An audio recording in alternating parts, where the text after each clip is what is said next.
ಮತ್ತೆ ಪುನಃ ಸಾವಧಾನವಾಗಿ ಅದನ್ನು ಕೇಳಿದರು. ಜಾಗವನ್ನು ಬಿಡಬೇಕು ಅನ್ನುವಂತಹ ಮಾತು ಇವರಿಗೆ ಕೇಳಿಸ್ತಾ ಇತ್ತು. ಆ ಪ್ರೇರಣೆಯೇ ಇವರಿಗೆ ಆಗ್ತಾ ಇತ್ತು.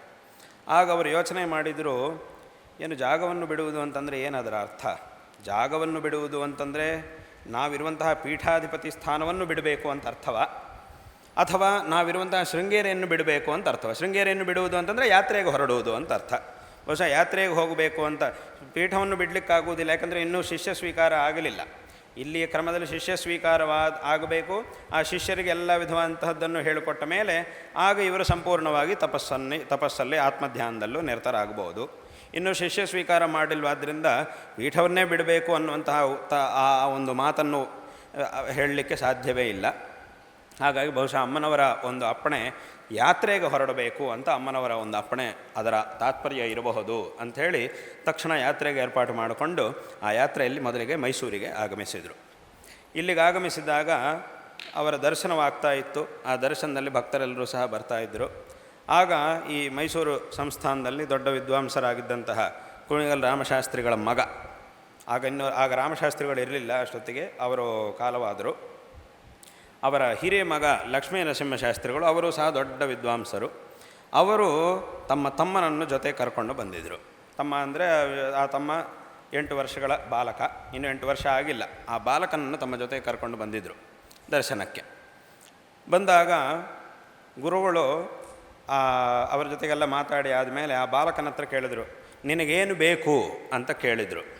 ಕೇಳಿದಾಗ ಆ ಬಾಲಕ ಹೇಳಿದ್ದು, ಅಯಂದಾನ ಕಾಲ ಸ್ವಹಂದಾನ ಪಾತ್ರಂ ಭವಾನೇವದಾತ ತ್ವದನ್ಯನ್ನಯಾಚೆ ಭವದ್ಭಕ್ತಿಮೇವ ಸ್ಥಿರಾಂದೇಹಿ ಮಹ್ಯಂ ಕೃಪಾಶೀಲ ಶಂಭೋ ಕೃತಾರ್ಥೋಸ್ಮಿ ತಸ್ಮಾತ್ ಅನ್ನುವಂತಹ ಶಿವಭುಜಂಗ ಸ್ತೋತ್ರ, ಶಂಕರ ಭಗವತ್ಪಾದಾಚಾರ್ಯ ರಚನೆ ಮಾಡಿದಂತಹ ಶಿವಭುಜಂಗ ಸ್ತೋತ್ರದಲ್ಲಿ ಬರುವ ಶ್ಲೋಕವನ್ನು ಆ ಬಾಲಕ ಹೇಳ್ತಾನೆ.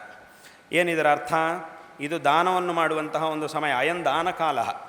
ಯಾರಿಗೆ ದಾನ ಮಾಡಬೇಕು? ಆ ದಾನವನ್ನು ತಗೊಳ್ಳೋ ವ್ಯಕ್ತಿ ಯಾರು ಅಂತಂದರೆ ಅದು ನಾನೇ. ದಾನವನ್ನು ಮಾಡುವವರು ಯಾರು ಅಂದರೆ ಅದು ನೀವು. ಗುರುಗಳ ಹತ್ರ ಹೇಳ್ತಾ ಇದ್ದಾನೆ ಆ ಬಾಲಕ. ಅಹಂ ದಾನ ಪಾತ್ರಂ ತ್ವದನ್ಯನ್ನಯಾಚೆ, ನಿಮ್ಮನ್ನು ಬಿಟ್ಟು ಬೇರೆ ಯಾರನ್ನು ನಾನು ಕೇಳುವುದಿಲ್ಲ, ನಿಮ್ಮನ್ನೇ ಕೇಳ್ತಾ ಇದ್ದೀನಿ. ನೀವೇ ದಾನ ಮಾಡುವವರು, ದಾನ ತಗೊಳ್ಳುವವನು ನಾನು. ಮತ್ತು ನಾನು ನಿಮ್ಮನ್ನು ಬಿಟ್ಟು ಬೇರೆ ಯಾರನ್ನು ಕೇಳ್ಬೋದಲ್ವಾ ಅಂತಂದರೆ ಇಲ್ಲ, ನಾನು ತಮ್ಮನ್ನು ಬಿಟ್ಟು ಬೇರೆ ಯಾರನ್ನೂ ಕೇಳುವುದಿಲ್ಲ, ತಮ್ಮನ್ನೇ ಕೇಳುವುದು ನಾನು. ಭವಾನೇವ ದಾತ ತ್ವದನ್ಯನ್ನಯಾಚೆ.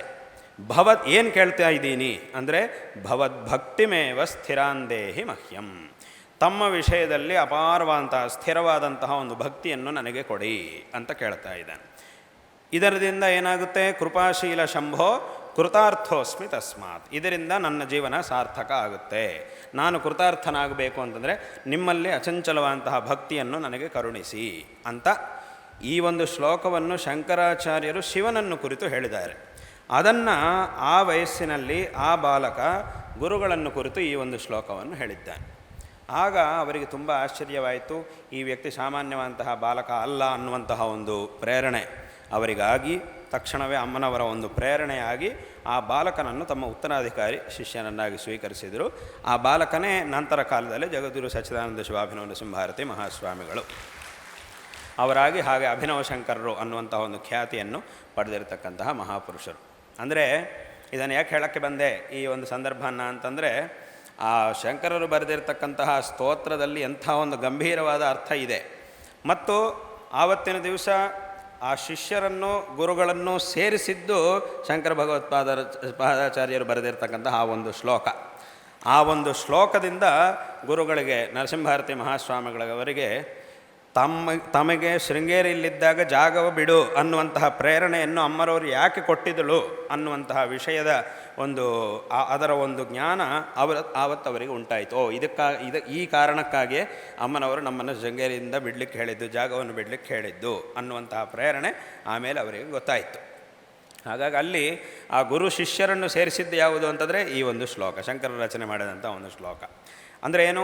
ಹಿಂದಿನ ಕಾಲದಲ್ಲಿ ಮನೆಗಳಲ್ಲಿ ಪ್ರತಿಯೊಂದು ಮಕ್ಕಳಿಗೂ ಸಹ ಈ ಒಂದು ಸ್ತೋತ್ರಗಳನ್ನು, ಅದರಲ್ಲಿರ್ತಕ್ಕಂತಹ ಅದ್ಭುತವಾದಂತಹ ಗಂಭೀರವಾದಂತಹ ವಿಚಾರಗಳನ್ನು ಮಕ್ಕಳಿಗೆ ಹೇಳ್ಕೊಡ್ತಾ ಇದ್ದರು.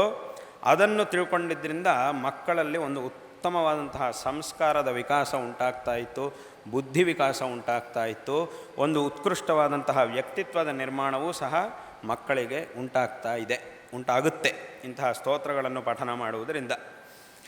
ಹಾಗಾಗಿ ಈ ರೀತಿಯಾಗಿ ಎಲ್ಲ ರೀತಿಯಲ್ಲೂ ಸಹ ಶಂಕರ ಭಗವತ್ಪಾದಾಚಾರ್ಯರು ರಚನೆ ಮಾಡಿರ್ತಕ್ಕಂತಹ ಸ್ತೋತ್ರಗಳ ಒಂದು ವೈಶಿಷ್ಟ್ಯ ಅದು ಅಪಾರವಾದದ್ದು. ಇಂತಹ ಸಾವಿರಾರು ಶ್ಲೋಕಗಳನ್ನು ಅವರು ಅತ್ಯಂತ ಅದ್ಭುತವಾಗಿ ರಚನೆ ಮಾಡಿದ್ದಾರೆ.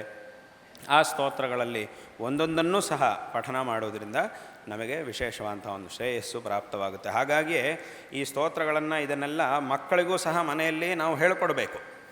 ಮಕ್ಕಳಿಗೆ ಚಿಕ್ಕ ವಯಸ್ಸಿನಲ್ಲೇ ಅವರಿಗೆ ಇದನ್ನು ಹೇಳಿಕೊಟ್ರೆ ಅವರಿಗೆ ಉತ್ತಮವಾದಂಥ ಒಂದು ಸಂಸ್ಕಾರ ಬರುತ್ತೆ. ಆದ್ದರಿಂದ ನಾವು ಅವರಿಗೆ ತುಂಬ ಒಂದು ದೊಡ್ಡ ಉಪಕಾರವನ್ನು ನಮ್ಮ ಮಕ್ಕಳಿಗೆ ನಾವು ಮಾಡಿದ ಹಾಗಾಗುತ್ತೆ. ಆದ್ದರಿಂದ ಈ ಒಂದು ಸ್ತೋತ್ರಗಳ ಒಂದು ಪಠನವನ್ನು ಪ್ರತಿಯೊಬ್ಬರೂ ಸಹ ಮನೆಗಳಲ್ಲಿ ಮಾಡಬೇಕು. ಕೆಲವರಿಗೆ ಒಂದು ಪ್ರಶ್ನೆ ಬರುತ್ತೆ, ಅಯ್ಯೋ ಈ ಸ್ತೋತ್ರ ಪಠಣ ಮಾಡುವುದು ಅಥವಾ ಈ ದೇವರ ಆರಾಧನೆ, ಈ ದೇವರ ಪೂಜೆ, ಈ ಆಧ್ಯಾತ್ಮಿಕವಾದ ಮಾರ್ಗ ಇದೆಲ್ಲ ಚಿಕ್ಕ ವಯಸ್ಸಿನಲ್ಲೇ ಯಾಕೆ ಬೇಕು? ಇದೆಲ್ಲ ನಾವು ವಯಸ್ಸಾದ ಮೇಲೆ ಎಲ್ಲ ಮುಗಿದ ಮೇಲೆ ರಿಟೈರ್ ಆದಮೇಲೆ ಬೇಕಾದರೆ ಅವಾಗೇನು ಕೆಲಸ ಇರುವುದಿಲ್ಲ, ಮನೆಯಲ್ಲಿ ಇನ್ಯಾವ ಕೆಲಸವೂ ಇರುವುದಿಲ್ಲ, ಹೊರಗಡೆ ಹೋಗೋ ಕೆಲಸ ಇಲ್ಲ, ಮನೆಯಲ್ಲಿ ಯಾವ ಕೆಲಸವೂ ಇಲ್ಲ, ಆಗಬೇಕಾದ್ರೆ ಇದನ್ನೆಲ್ಲ ಕೂತ್ಕೊಂಡು ಓದ್ತೀವಿ ಅಂತಂದರೆ ಆವಾಗಲೂ ಓದಲೇಬೇಕು, ಅದು ಬೇರೆ ವಿಷಯ. ಆದರೆ ಆವಾಗ ಮಾತ್ರವೇ ಇದನ್ನು ಓದಬೇಕು ಅಂತೇನಿಲ್ಲ. ಚಿಕ್ಕ ವಯಸ್ಸಿನಿಂದಲೂ ಇದರ ಅವಶ್ಯಕತೆ ಮನುಷ್ಯನಿಗಿದೆ.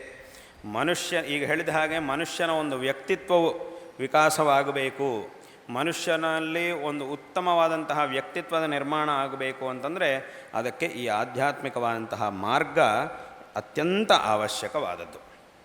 ಅದಕ್ಕೆ ಒಂದು ಉದಾಹರಣೆ ಹೇಳಬೇಕು ಅಂತಂದರೆ, ಈ ಆಧ್ಯಾತ್ಮಿಕವಾದಂತಹ ಮಾರ್ಗದಲ್ಲಿ ಎಲ್ಲರೂ ಸಹ ಅತ್ಯಂತ ಎಲ್ಲವೂ ಪ್ರಮಾಣಗಳೇ, ಸಮಸ್ತ ವೈದಿಕ ವಾಂಗ್ಮಯವೂ ಪ್ರಮಾಣವೇ.